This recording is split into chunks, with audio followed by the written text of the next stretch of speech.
Le Zoom Éco, David Barrault du journal Les Échos. Bonjour David. Bonjour Maxime. Le déclin industriel des vieilles nations occidentales n'est pas une fatalité. Une étude qui vient d'être publiée annonce même que les États-Unis seraient à l'aube d'une vraie renaissance industrielle.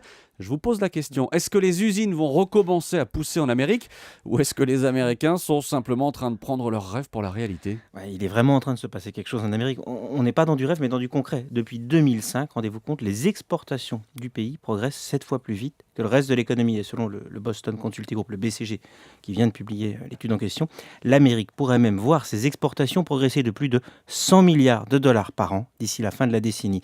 Et qui dit plus d'exportations dit plus d'usines et aussi plus d'ouvriers. Au total, selon l'étude du BCG, le boom à venir pourrait contribuer à créer plus de 5 millions d'emplois.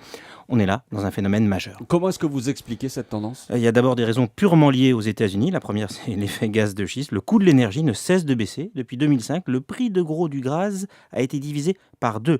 Le résultat, c'est que les industriels basés en Amérique payent leur électricité 61% de moins que leurs concurrents installés en France ou 135% de moins que ceux qui sont au Japon.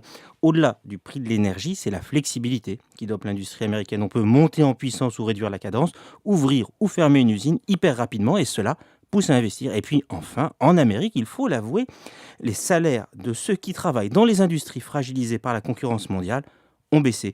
En gros, vous avez d'un côté une Amérique dans laquelle le coût des facteurs de production baisse et la productivité augmente, ça devient un pays low cost, et dans le même temps, les salaires commencent à augmenter en Chine, et en Europe, où on est un peu plus écolo, c'est le coût de l'énergie qui grimpe. Et au final, à qui profite cette réindustrialisation ? Elle va d'abord profiter à ceux qui trouvent ou retrouvent du boulot, même s'il est parfois un peu moins bien payé, et elle va profiter aux industriels.